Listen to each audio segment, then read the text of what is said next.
Kia certainly has made a lot of steady improvements to their lineup over the last few years. Today I'm taking a look at the company's longest running nameplate. Let's take an in-depth look at the fully redesigned 2017 Kia Sportage.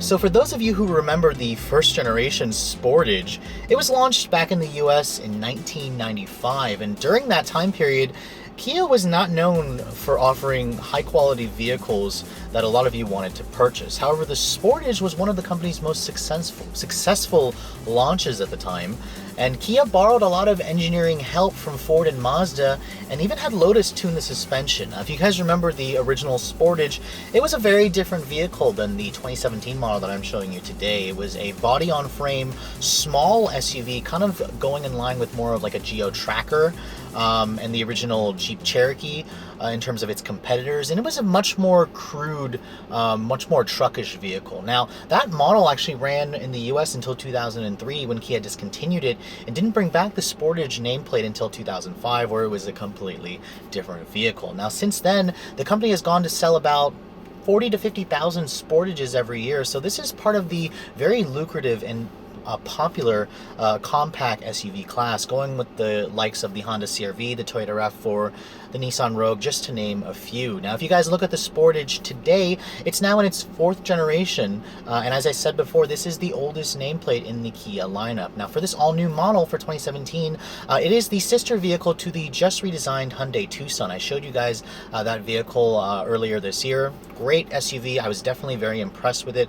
So when I first laid my eyes on the Kia version of this platform, I have to say the styling certainly is very polarizing. Now, if you guys remember the previous generation Sportage, which ran from 2011 to 2016, it was certainly the style leader in the segment, and this new one kind of goes in a direction to make it even more of a standout in this segment. You can see the front end has a lot of resemblance to the defunct Subaru B9 Tribeca, especially when you look at these headlights that sit very close to the top of the hood. The grille has the signature Kia tire nose grille. It's now been separated from the headlight, and you can see these LED fog lights on my SX tester have 4 individual LEDs, and they certainly pop, and it goes especially well with this burnished copper exterior color that my tester is painted in. Now, if you look at the exterior dimensions of the Sportage, it's still a compact SUV. It's actually only about 1.5 inches longer overall versus the previous model, and the wheelbase is about 1 inch longer as well. Width stays the same,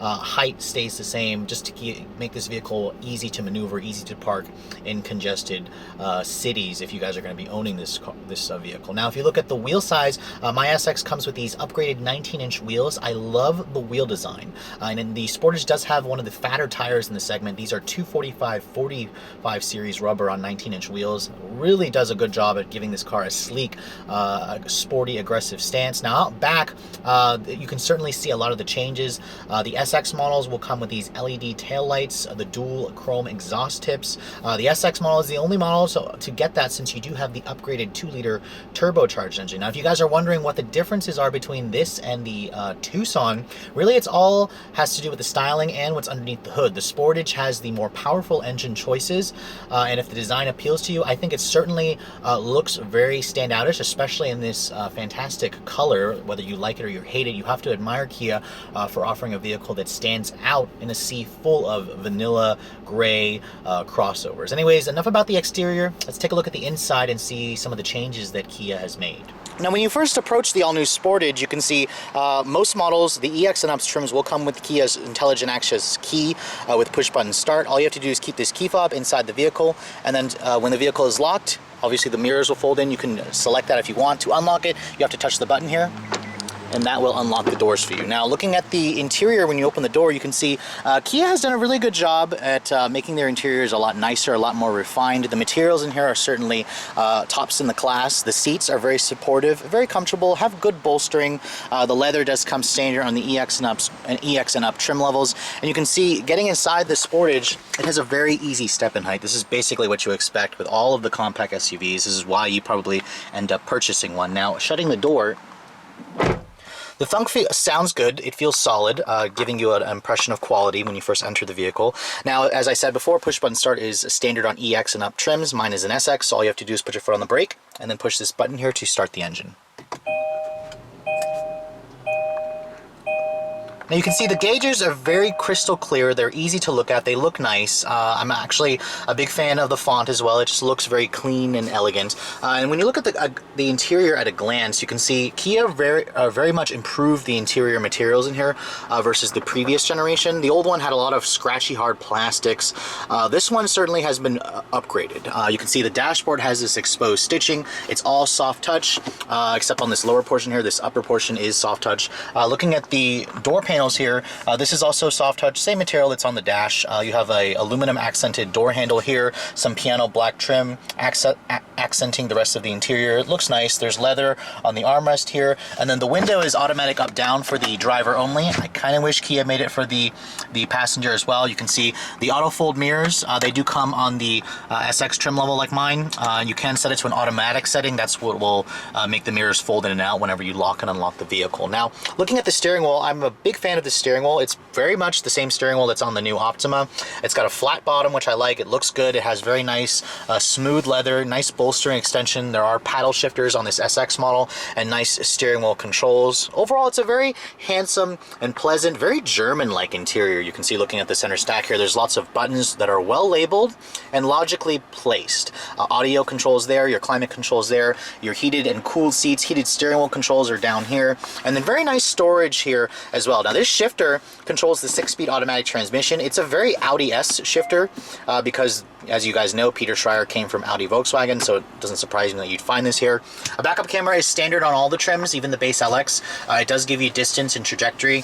The SX models does have the front and rear parking sensors, so that's nice to have. The screen is a larger 8-inch display when you guys go for the SX trim. Now, going to this infotainment head unit, this is the latest version, Kia's Uvo 3 head unit infotainment system. This is the home page here. You can have your audio on that side, your navigation function on that side. When you go to My Menu here, you can customize these different apps. If you go to Edit here, you can basically drag and drop what you want to put there, kind of like your iPhone, your iPad, whatever. Android Auto is included on my tester, and I thought that Apple CarPlay was. However, mine's like an early production model, and I don't believe it has Apple CarPlay.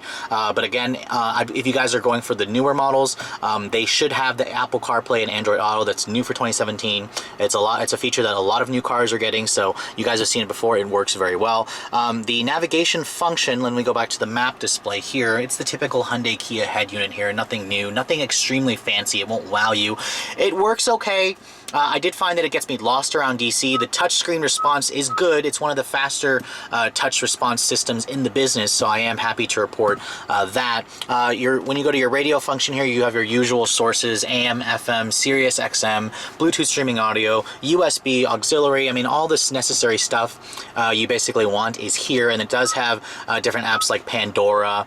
You have the SoundHound, Stitcher, basically all the sources you're pretty much expecting. Now, looking at the rest of the center stack here, you have very nice storage. Now, one thing I am confused about, some of the models will have a wireless charging pad here. My tester does not have it, it looks like. Again, mine is an early production model. It's possible they just didn't include it on this one. Your USB is down here with a 12-volt power outlet. Very nice cup holders, very good storage down here. I'm pretty pleased with the storage and the simplicity of this interior. Looking at the center console here, it doesn't slide forward and back, but it's well placed. It's leather wrapped. There is nice storage solutions there. The glove compartment is damped. It's a pretty good generous size, not lined with felt. And as I said before, the seats, they are leather on EX and up trims. perforated, ventilated, and heated. They hold you in place relatively well. And then my SX model comes standard with Kia's very large panoramic sunroof. It's actually standard equipment, which the Hyundai Tucson sister vehicle makes you pay extra for. And Kia actually made it bigger for 2017. You can see it's a huge panoramic sunroof. I want to say it's the largest in the industry, but it's very impressive, very nice feature to have. Now, overall, I like the interior of the Sportage. Do I like it more over the sister Tucson vehicle? I probably do, just because I like some of the aesthetics that Kia puts in here with the interior color choices and whatnot. You can also choose this interior with like a brown or beige. If you guys don't like the all black, that's something I would probably go for. But overall, I think it's easy to use. It's nice materials, and you have very good visibility to drive this vehicle on an everyday basis. Now, checking out the rear seat of the 2017 Kia Sportage, you can see it's also a pretty nice place to spend time. It does offer pretty generous amounts of legroom, headroom. The door here you can see is a huge opening, and Kia did preserve this kind of design from the previous generation, so it gives you even more space getting in and out. Now, stepping inside, the step-in height is also pretty easy. Shutting the door, same solid thunk when you shut it. You do have nice vents back here. There's a separate USB back here with another power outlet, and then you do have dual map pockets. Now, one thing I'm noticing that's missing, there's no heated back seats on my tester. I believe the Tucson offers that, and some of its competitors do, and the materials back here are hard touch plastic on the upper portion, but the graining still feels nice. Just know that you do get shafted a little bit sitting in the back. The panoramic sunroof is wonderful. You can see it gives you a nice open, airy feeling cabin. There is a very nice armrest here with cup holders, and then the seats themselves, of course, they are 60/40 split fold down. Now, this does have this company's smart entry or smart tailgate feature, where if you stand back here for 3 seconds, the tailgate will automatically open when it senses the key. You can turn that feature on and off if you find it annoying, if you find yourself standing at the back of the tailgate often. But when you open up the trunk, you can see the trunk space has actually been improved this year from the increase in overall length. You're looking at about 31 cubic feet of space with that second row, or with the back seats folded up. When you fold down those seats, you get about 55 cubic feet, which is actually less, about 10 less than what a CR-V or a RAV4 gives you. But nevertheless, it's still a very easy opening, or a large opening, and you have a lot of practical use for the space. And when you look underneath this floor here, you do have a nice temporary spare tire, so no fix-a-flat kit like some of its competitors are going to.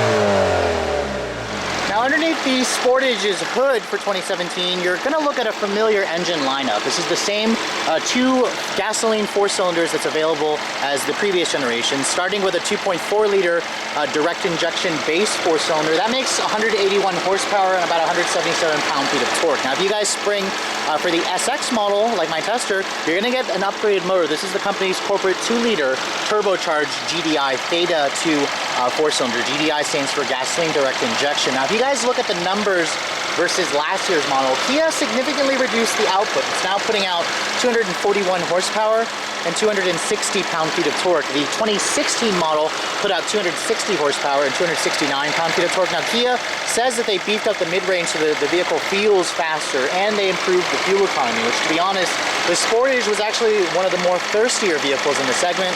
This new one has been improved, but it's still thirsty by a lot of its main competitors' standards. Now, if you guys go for like a fuel economy model in front drive with a 2.4, you can get up to 23 city, 30 highway, which is pretty good. This particular one that I'm showing you is a front-wheel drive SX. So this is rated at 21 in the city, 26 on the highway. Compare that to like 25, 31 for a CR-V, but of course this has a lot more power. This has 241 horsepower versus a CR-V having like 185. If you guys go for an all-wheel drive SX, it drops it even further to 2023. That's pretty thirsty, to be honest, by today's standards for a compact SUV, but for those of you who want the additional power, that may be something you are willing to trade off with.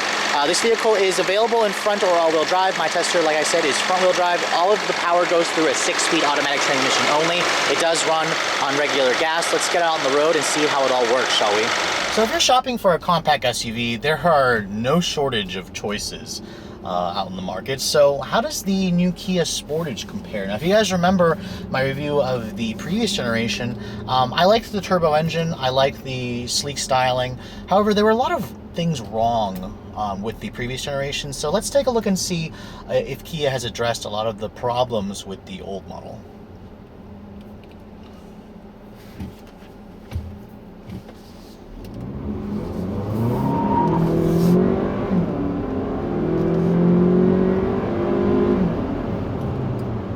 So right off the bat, I immediately like the powertrain in the Kia Sportage SX. Now, even though this does share a platform with the Hyundai Tucson, the two don't share engines. The Sportage has always been the more powerful of the two options, and even starting with the base motor, it's a 2.4 liter, offers 181 horse. This 241 horsepower turbo certainly offers a lot more performance, and this is one of the more powerful engine offerings in the class if you guys are comparing the vehicles.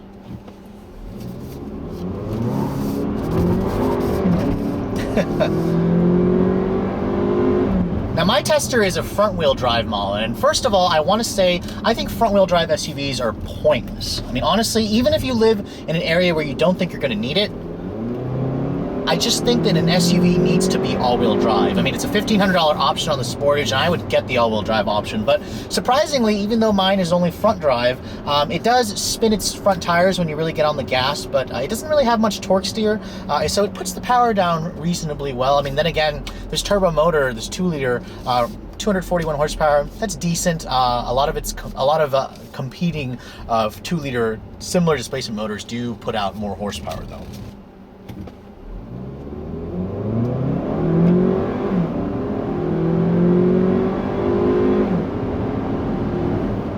Even with the traction control off, flooring the gas, this car will probably get to 60 in the mid 6-second range. The old one was around 6.5. This new one feels roughly the same. I mean, Kia did make it a little bit larger, but it weighs roughly the same. In the 6-speed automatic, it's smooth, it goes about its business. I would be curious to see this engine paired with the 7-speed dual clutch that's in the Tucson. I much prefer the quicker shifts in that car, and 6 speeds is starting to fall a little bit behind, but again, most of the vehicles in this class still have that kind of transmission. Now, for the majority of those acceleration bursts, I was actually doing it in sport mode. In sport mode, it kind of makes the steering a little bit artificially more heavy. It makes the transmission hold the gears longer, and the Sportage still has a more sporty feel. I mean, the car has sport in its name, so this SUV does handle a lot better than the Toyota RAV4 or the Nissan Rogue or the Chevrolet Equinox.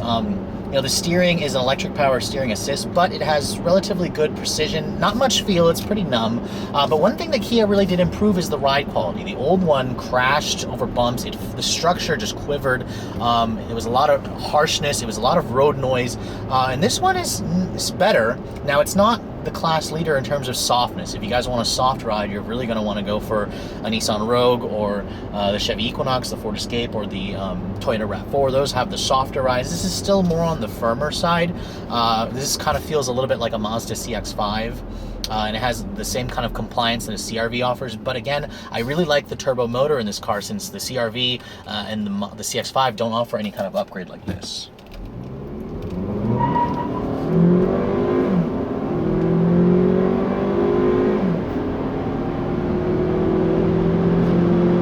Now, getting up to highway speeds here in the Sportage, it's relatively easy.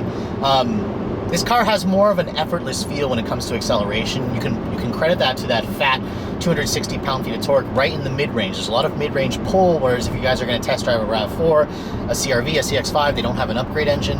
They do feel a little bit more sluggish, and you have to put your foot down much more hard to get it to go. Now, getting up on the highway here, the visibility, of course, is excellent.